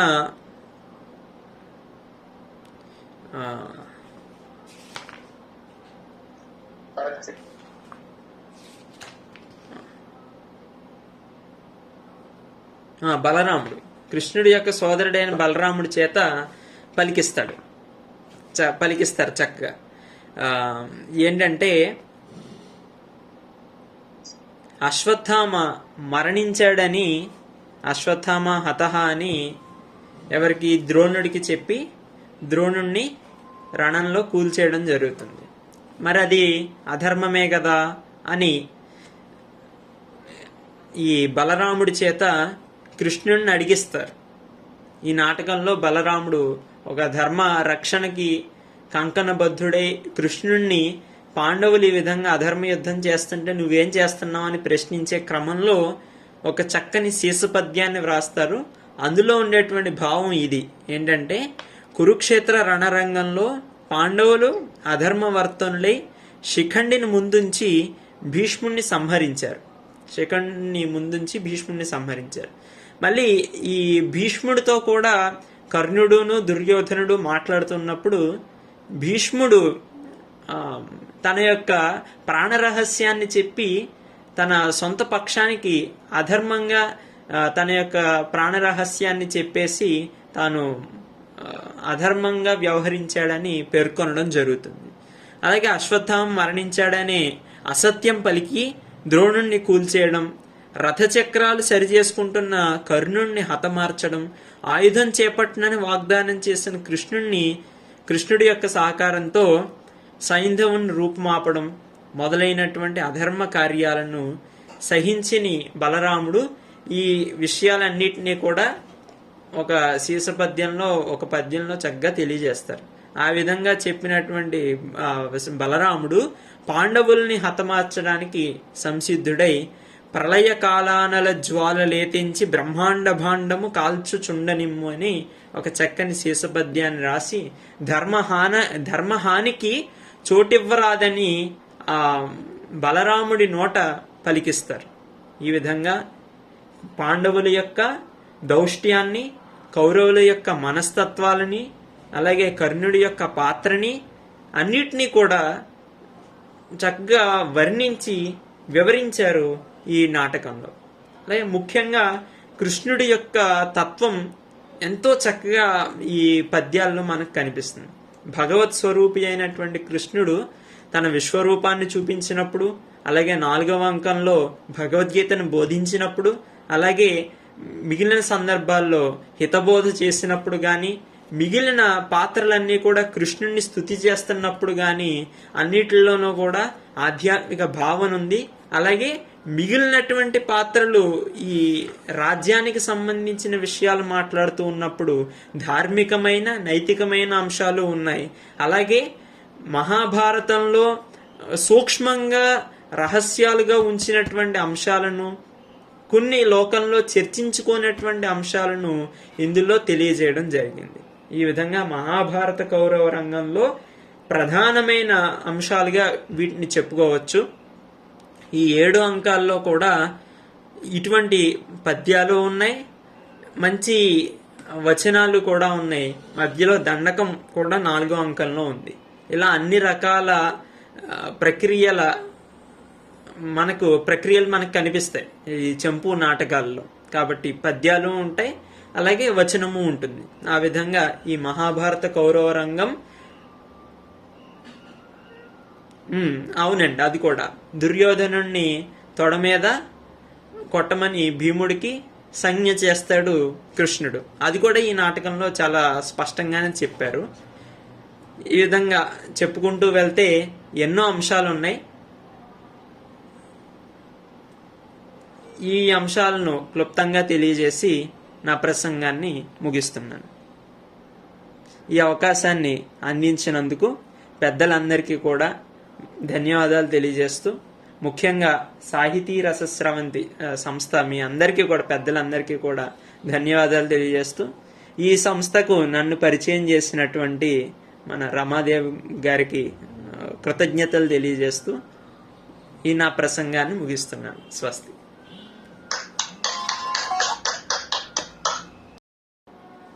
ముందుగా అనంతరామ్ గారు మీ స్పందన చెప్పండి. హలో, చెప్పండి. ఇవాళ చైల్డ్ ప్రొడాలజీ అంటారు. బాలమేధావి గారి ప్రసంగం విని అలా తన్మయత్వం చెందిపోయానండి. ఏమిటి ఆ ధార, ఏమిటా ఆ ప్రసంగం ధార, ఎక్కడ ఈ సుస్పష్టమైనటువంటి తెలుగు అంటే సుస్పష్టం, ఎక్కడా కూడా వ్యాకరణ దోషాలు కానీ భాషా దోషాలు కానీ లేకుండా ప్రవాహం అలా వెళ్ళిపోతూనే ఉందండి. పైగా మహాభారతం కాబట్టి చాలా అందరికీ చాలా ఇంట్రెస్టింగ్ గా ఉంటుంది, చాలా ఆసక్తికరంగా ఉంటుంది. అది చాలా బాగా చెప్పారు ఆయన. అది కాక మనకి కావ్యేషు నాటకం రమ్యం అనే కాళిదాస్ గారు, అలాంటి ఇక్కడ కూడా ఆయన అంత రమ్యాతి రమ్యంగా చెప్పారు. సో ఎర్రంశెట్టి గారి ప్రసంగం ఇంకా రమ్యాతి రమ్యం అని నా అభిప్రాయం. అలాగే ఆయన చదివినటువంటి పద్యాలన్నీ కూడా చాలా బాగున్నాయి. భగవద్గీతలో క్షుబ్ధం హృదయ దౌర్బల్యం చత్వాత్తిష్ట పదం తప అని ఉన్నటువంటి దాన్ని ఆయన కూడా ఎంతో చక్కగా తెలుగులో అనువదించి చెప్పి కాంతార సీమలకి వెళ్ళిపోతున్నాడు అర్జునుడు, ఈ దారుణ కౌరవ వక్కిని తాకడగా అనేటువంటి పదం మాత్రం చాలా బాగుందండి. పద్యాలన్నీ చాలా బాగున్నాయి. అదొక ప్రవాహం. చిన్న పిల్లలు అనే భావం కానీ పెద్దవాళ్ల కన్నా చాలా బాగా, చాలా రమ్యాతి రమ్యంగా, ఎంతో మనోహరంగా, మధురంగా, మృదు మధురంగా చెప్పారు. అబ్బాయిని చూస్తేనే అబ్బాయి ఎంత బాగున్నాడు అనిపిస్తుంది. తెచ్చి తీసుకోవాలి ఆయన తర్వాత. అదే కాకుండా ఆ ప్రవాహదార మాత్రం చాలా బాగుందండి. మహాభారతంలో రంగాన్ని చాలా బాగా వాళ్ళ గురువు గారు చాలా బాగా అనువదించారు. ఎంతో తన్మయత్వం చెందారండి ఈ ప్రసంగానికి. అందరికీ నమస్కారం, ధన్యవాదాలు. ఇప్పుడు బేటా శారదాదేవి గారు మరో వేదిక మీదకి వెళ్ళమన్నారు, అందుకని ఆవిడకి అవకాశం ఇవ్వడం జరుగుతుంది. ధన్యవాదాలండి. ధన్యవాదాలండి.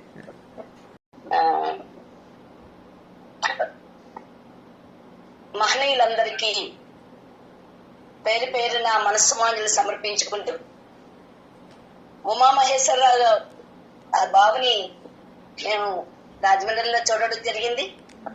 తన ఉపన్యాసాన్ని వినడం జరిగింది. చాలా సంతోషం. ఆయన ఇంత పిన్న వయసులో ఇంత మహత్కరమైనటువంటి రసచరిని అందించావు, చాలా బాగుంది. అలాగే రమాదేవి గారు ఇలా మీ ఉపన్యాసం చెప్పిన వెంటనే నేను రావడం జరిగింది. అలా వింటున్నాను. చాలా చక్కని పద్యాలను చెప్పావు. శుభాశీస్సులు నాన్న. ఇంకా మంచి పేరు తెచ్చుకోవాలని మనస్ఫూర్తిగా ఆ భగవంతుడిని ప్రార్థిస్తున్నాను. ధన్యవాదాలు. ధన్యవాదాలండి. ధన్యవాదాలమ్మా. ప్రభా సరస్వతికి నమస్సమాంజలి. యువ అష్టావధాని చిరంజీవి ఎర్రంశెట్టి ఉమామహేశ్వరరావు గారికి అభినందనలు, ఆశీస్సులు. వారి గురువు గారు డాక్టర్ ఉమ్రాన్ అలీ ఖాన్ వారి మహాభారతం కౌరవ రంగం నాటకం మీద వీరి ప్రసంగం చాలా బాగా జరిగింది. 7 అంకాలు కదా ఈ పౌరాణిక నాటకం. చాలా మీరు చెప్పినట్టుగా నిష్పాక్షికంగా ఆధ్యాత్మిక, నైతిక, ధార్మిక విషయాలతో చాలా బాగా రాశారు అని చెప్పి వీరు వర్ణించి చెప్పారు. దాంట్లోనే అది 7 అంకాలు ఉంటే దాంట్లో 4వ అంకం చాలా ముఖ్యమైనదిగా చెప్పి దాంట్లో భగవద్గీత ప్రబోధం ఆ అంకం గురించి చాలా వివరంగా సంస్కృత శ్లోకాలు కూడా కలిపి వాటి అర్థాలు తెలుగులో ఎంత బాగా ఆయన రాశారు. అవి కూడాను శ్రావ్యంగా మనకి చదివి వినిపించారు. వారికి అభినందనలు. దాంట్లో దండకం కూడా రాశారని, అన్ని ప్రక్రియలు నాటకంలో ఉన్నాయని చెప్పి వారు చాలా చక్కగా మనకి వివరించారు. సరే, పాండవుల్లో ఉన్న ధర్మ ప్రవర్తన కూడా దాంట్లో చెప్పారు అని చెప్పారు. మొత్తం మీద వీరి ప్రసంగం చాలా చాలా చాలా బాగుంది. మంచి మంచి పద్యాలు, శ్లోకాలు అన్ని ఉదాహరిస్తూ చాలా చక్కగా చేశారు. వీరికి ఆశీస్సులు, అభినందనలు. ధన్యవాదాలండి.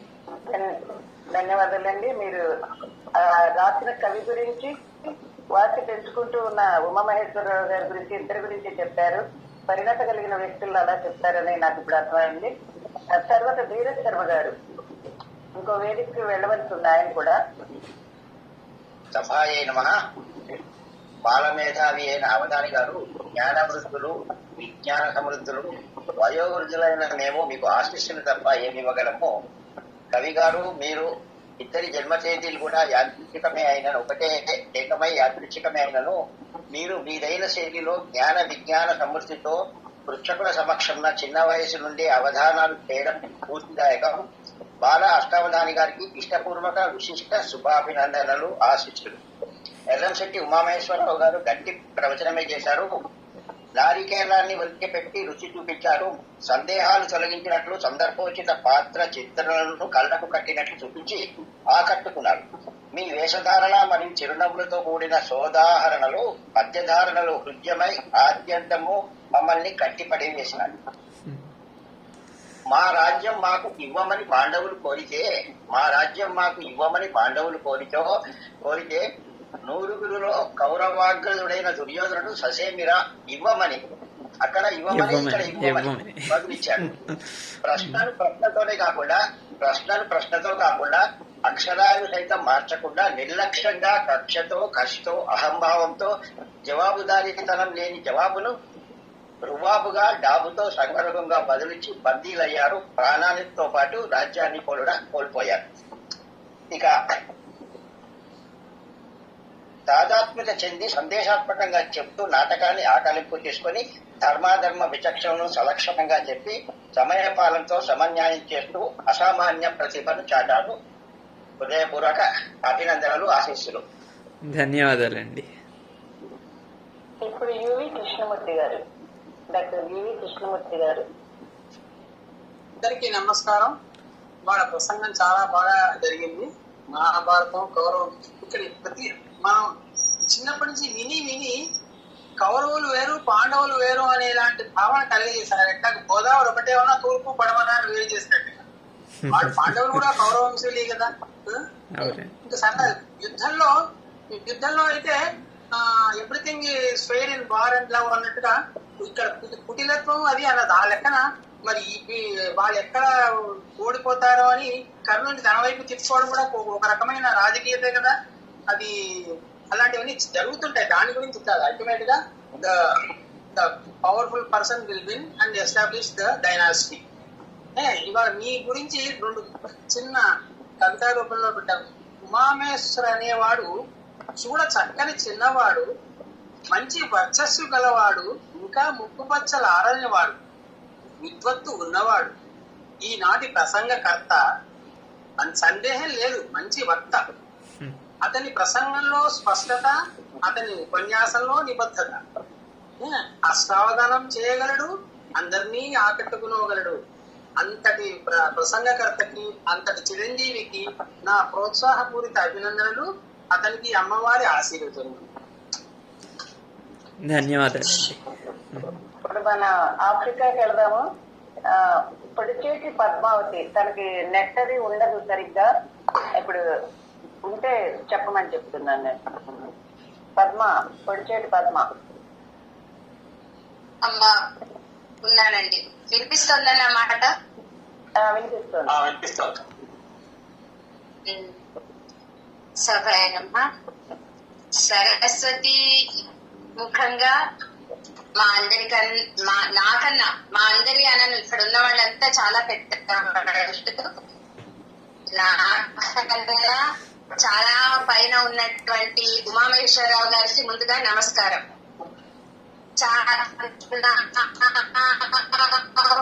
కుమారుడి కన్నా చిన్నవాడైనందుకు చల్లగా ఉండమని ఆశిస్తుంది.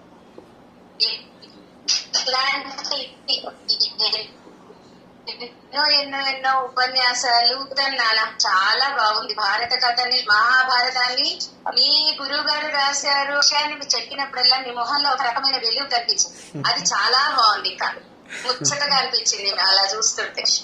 చాలా చాలా ఇంకా కథ గురించి అందరూ పెద్ద పెద్ద వాళ్ళు చెప్తున్నారు కాబట్టి నేనేం మాట్లాడను. నీకు మటుకు చాలా మంది ఉంది. అది ఇంకా ముందు నువ్వు స్టేజ్ మీద కూర్చొని చెప్తున్నప్పుడు అప్పుడు వచ్చి మేము ఇట్లా నిలబడాల్సి వస్తుందేమో అనిపించింది. ధన్యవాదాలు నాన్న. ధన్యవాదాలండి. మీ ఆశీస్సులకు ధన్యవాదాలు. సత్యభామలో తన చిక్కుల కుంకుమ పత్రబంధ సంజలిత నవీన కాంతి వెలుగల్ల అని ఉంటుంది చూడు. అట్లా ఆ మల్లెల పలువరుసలో ఉన్న వెలుగు కళ్ళల్లో పడి కళ్ళల్లోనేమో మళ్ళీ ముఖంతా ఆక్రమించి ఉండొచ్చు బహుశా. పెద్ద చక్కగా నువ్వు స్థూలానికేమో ఆశీస్సులు ఇచ్చావు, సూక్ష్మానికేమో నమస్కారాలు చేశావు. ధన్యవాదాలు. ఎంత నాకు ఒక్కటి అనిపించిందమ్మా, విశ్వరూపం గురించి అబ్బాయి చెప్పాడు చాలా చోట్ల. కృష్ణుడు విశ్వరూపం ఎక్కడెక్కడ చూపెట్టాడో, నాకైతే మాత్రం బాలకృష్ణుడు యశోదమ్మకి చూపెట్టిన విశ్వరూపం మాత్రమే కనబడింది. అందులోని ఉమామహేశ్వరరావే కనబడ్డాడు విశ్వరూపం చూపెడుతున్నాడు. నాకు నిజంగా ఎంత కలిగిందంటే ఆ విశ్వరూపం అలా పేరేమో ఉమామహేశ్వరరావు, అది అర్ధనారీశ్వర తత్వం. ఆ అబ్బాయి ముఖ కలయికలు అవన్నీ చూస్తూ ఉంటే అచ్చు కృష్ణుడి తత్వం కనపడుతుంది. ఒక కృష్ణుడు తాలూకా అదే భగవద్గీతలేమో కృష్ణుడు ఎలాగ అర్జునుడికి ఉపదేశించాడో తెలియదు కానీ ఈ అబ్బాయి మాత్రం మన అందరినీ సమ్మోహితులు చేశాడు. చాలా అద్భుతమైనటువంటి ప్రసంగం. చాలా చిన్న వయసులోని ఇందరిని పండిత పామరులను మెప్పించేంత ప్రజ్ఞ ఉన్నవాడు. కొన్ని మాత్రం నాకు ఎంత సంతోషాన్ని ఇచ్చాయంటే, పెరయింతులు తల్లుడు అక్కడ చెప్తున్నప్పుడు అయితే నాకు ఎంత ముచ్చటేసిందో ఉదయం చూస్తూ ఉంటే. చాలా బాగా చెప్పాడు. అది ఎంతటి దానం ఇచ్చేటప్పుడు ఆ తర్వాత కర్ణుడి పాత్రని ఉదాత్తంగా తీర్చిదిద్దడంలో ఉమరాలిషి గారు ప్రతిభ.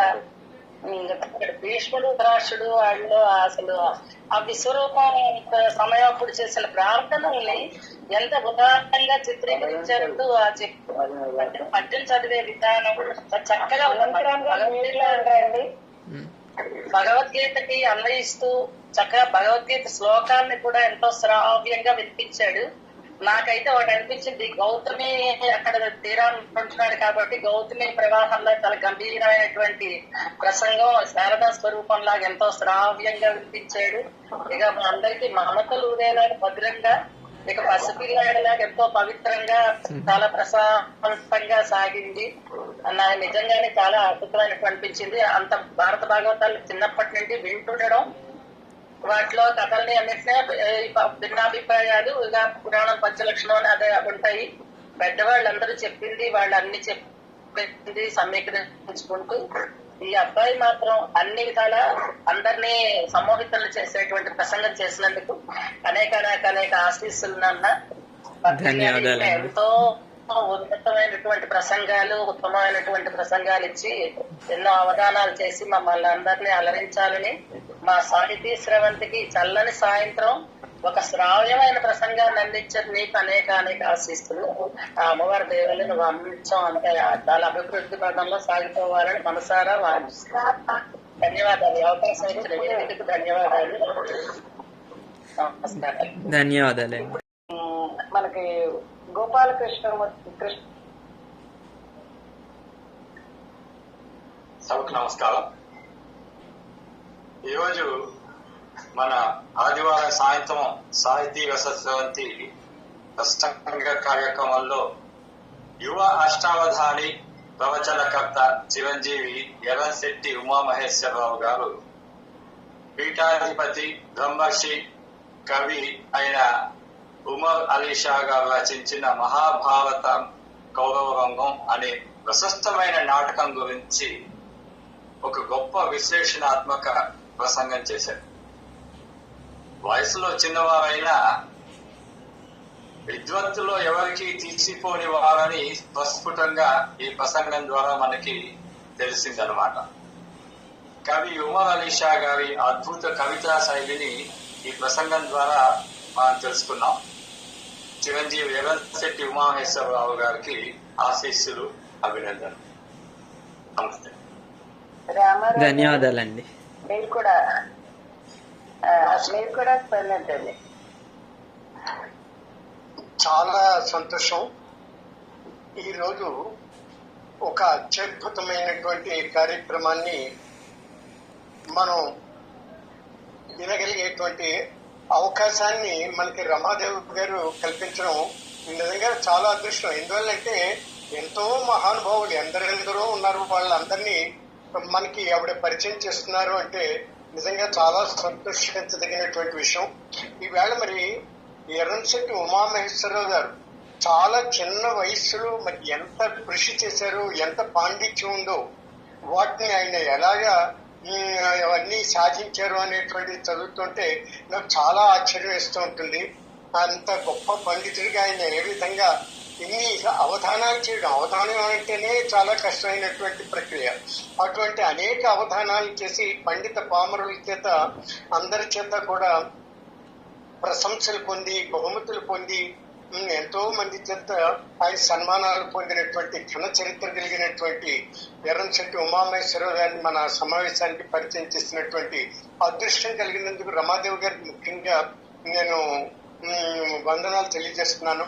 అదేవిధంగా ఈవేళ భారతీయ సంస్కృతికి మూలపట్టైనటువంటి మహాభారత కావ్యం, అటువంటి దాన్ని పీఠాధిపతి బ్రహ్మర్షి గారు అయినటువంటి ఉమర్ ఆలిషా గారు ఈ మహాభారత కౌరవరంగం అనేటువంటి ఒక నాటకాన్ని ఎంతో ఒక కొత్త కోణంలో రాశారేమో అని నాకు అనిపిస్తోంది.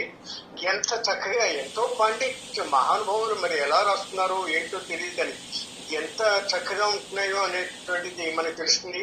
అంటే కౌరవుల్లో కూడా మంచితనం కొంతైనా ఉంటుంది అనేటువంటిది కూడా మనకి తెలుస్తుందేమో అని అనిపిస్తూ ఉంటుంది. ఈ విధంగా ఒక నూతన పద్ధతిలో, ఒక నూతన కోణంలో ఆయన ఈ కావ్యాన్ని, ఈ రచనని చేశారు అని చెప్పి అనిపిస్తోంది. ఈ నాటకాన్ని స్టేజ్ మీద మనం చూసినట్లయితే మనకి ఎంతో అనుభూతి కలుగుతుంది. అటువంటి అనుభూతిని ఉమామహేశ్వరరావు గారు మనకి ప్రత్యక్షంగా చూపించారు. చాలా సంతోషం. అంటే ఒక నాటకాన్ని చూసినటువంటి అనుభూతిని మనకి ఉమామహేశ్వరరావు గారు కలిగించారు అంటే ఆయనలో ఉండేటువంటి పాండిత్యాన్ని మనం అర్థం చేసుకోవచ్చు. అలాగే ఈవేళ ఆయన ప్రసంగం కనుక చూసినట్టయితే సాహిత్యపు చదువు పందేళ్లలో సుగంధ పరిమళాలను ఆస్వాదిస్తూ ఆనందంగా, ఎంతో సంతోషంగా విహరించినటువంటి అనుభూతిని మనకి కలిగించారు. ఆయనకి నమో సుమాంజలు. తర్వాత ఆశీస్సు చిన్నవారు అయినప్పటికీ కూడా ఎంతో పాండిత్యాన్ని గ్రహించినటువంటి వారు. ఏంటి, నేను యూట్యూబ్ లో ఎక్కడో చూశాను, ఆయన మామూలుగా కనుక చూసినట్టయితే భగవద్గీత గురించి కూడా ఆయన చాలా చక్కగా ఏ పద్యమైనా ఎక్కడైనా చెప్పగలరు, ఏ శ్లోకంలో ఏమిటి ఉంది అనేటువంటి చెప్తారు అని ఎక్కడో విన్నట్టు నాకు గుర్తుంది. అంత ప్రజ్ఞని మరి ఆయన సంపాదించారు. అటువంటి మహానుభావుల్ని మనకి పరిచయం చేసినటువంటి రమాదేవి గారికి నమస్కారాలు. ఉమామహేశ్వరరావు గారు మరొక చక్కని ప్రసంగంతో మా కవి సమ్మేళనానికి ఇచ్చేసి మళ్ళీ ఒక కొత్త ప్రసంగాన్ని చేయవలసిందిగా కూడా ఆయన్ని కోరుతున్నాను. మరి అలాగే ఉమర్ ఆలిషా గారు, ఆయన ఒక మహమ్మదీయుడు అయినప్పటికీ కూడా మన భారతీయ సంస్కృతిలో ఉండేటువంటి ఒక గొప్ప కావ్యాన్ని ఆ విధంగా రాశారు అంటే మనకు ఎంతో గర్వకారణం. నిజంగా మన వాళ్ళే మర్చిపోతూ ఉండేటువంటి సమయంలో అటువంటి అయినా వాటిని రాయడం, అది ఒక నాటకంలాగా మనకి చూపించడం నిజంగా చాలా గొప్ప విషయం. ఇటువంటి మహానుభావులు ఉన్నారంటే తెలియదు నాకు నిజంగా చెప్పాలంటే.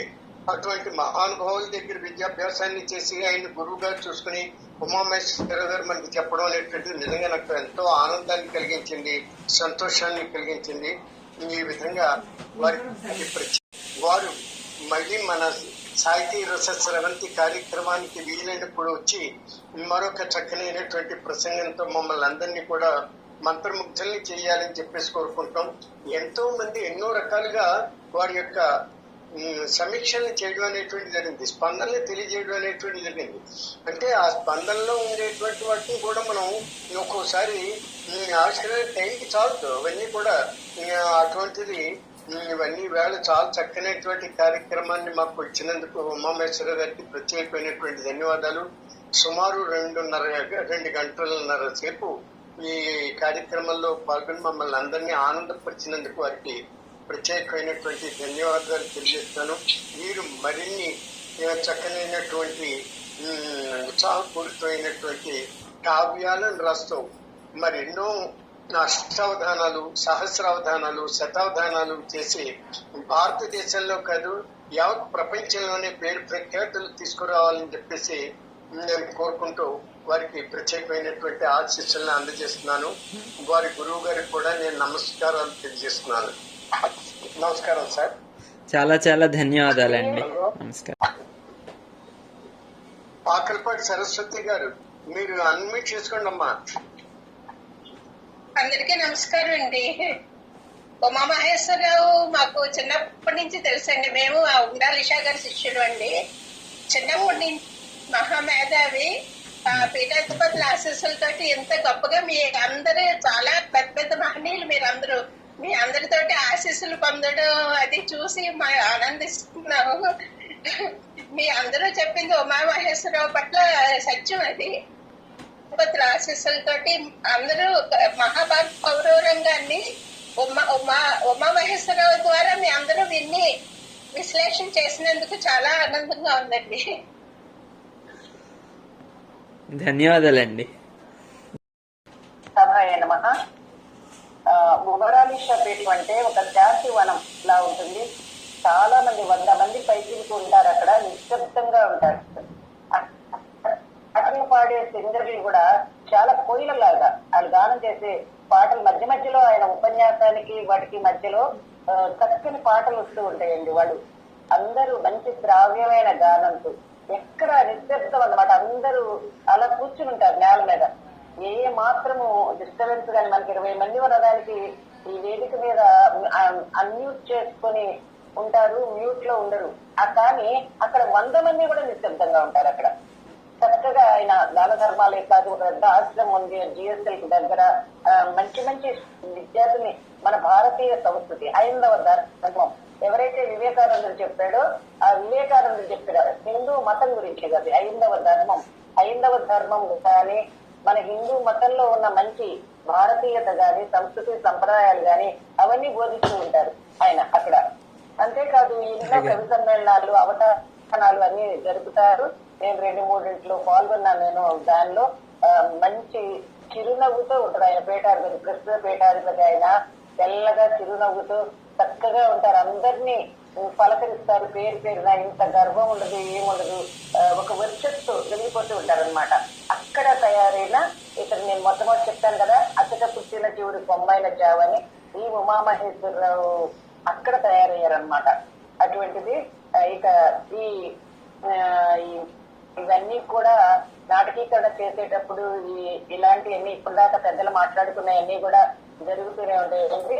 నేను ఉమామహేశ్వరరావు యొక్క మాట్లాడిన దాని విషయమై నాకు ఆయన మీద కలిగిన అభిప్రాయం మాత్రమే నేను చెప్పదలిచాను. ఇప్పుడు అవధానములే కాదు హాయైన గీతతో వ్యవధానమును లేక వాసిగలుగా సాహిత్య సంపదల్ సద్యోగమును చేసి చిరుతవోలను చెప్పు మెరుగురేడు వినయముతో నుండు నిన్నాణమును తప్ప నా పాఠమేలేమి ఆసనిస్తూ సంస్కృతమందున సహపాఠులను మించి పసిడి పథకములు వరుసగాను పొంది ప్రతిభను చూపెను వందితుండు వాణి నాల్కపై నిలిపిన బాణితోడ మల్లెలన్నీ మాట్లాడి మనసు దాచి నటుల వాకుచ్చినాడిట హాయిగలుగా కావ్య పఠనము తోడను దివ్యముగను సవ్య సాచి వెలుగొందు నవ్యరీతి హవ్య చరితలు శోధించు ఫలితమందు రమ్య వాక్కులు నుడువుచు నుండు మితడు రమ్య వాక్కులు నుడువుచు లాస్యమిచ్చు పూర్వజన్మ సంచితమిది పుణ్యమేమో ఒళ్ళముగ నీడు వాక్కుకు వశముగా నీవు మహామహేశ్వరునికి నెంతయాస తాత్వికతనంత ప్రోదిగా తనువు నందు ఆవహింపజేసుకు వెలిగే హర్షములుగా చిన్ని కన్నయ్య పగిదిన ప్రేముషిగను నిత్య రూపము చూపుచు వెలుగులీన శ్రోతలకు నింపు మనసంత సుధలు గురియ తల్లిదండ్రియు గురువుల ధన్యతిదియు విన చైతన్య రూపము పుట్టెనేమో భవితలో ధార్మికతనిక భయము లేదు. అర్ధనారీశ్వరుని దయ వ్యర్థమవదు.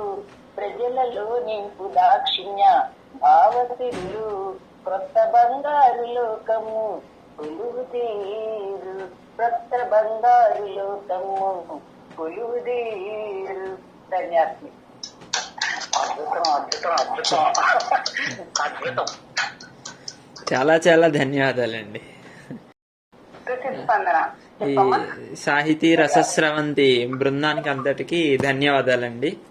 చిన్నవాడినైనా ఏదో తెలిసిన కొన్ని మాటలు చెప్తే శ్రద్ధగా విని అందరూ ఆశీర్వదించారు. అందరికీ కూడా మరోమారు ధన్యవాదాలు తెలియజేస్తూ, ఈ ఉమరాలీ షా గారు రచించిన ఈ మహాభారత కౌరవ రంగంలో నాకు అర్థమైనంత వరకు, నేను చెప్పగలిగినంత వరకు చెప్పాను. అయితే ఇందులో ఉన్న విషయాలు ఇంకా ఈ గ్రంథాన్ని ఈ నాటకాన్ని చదివితే అందరికీ కూడా తెలుస్తాయని ఆశిస్తూ ఉన్నాను.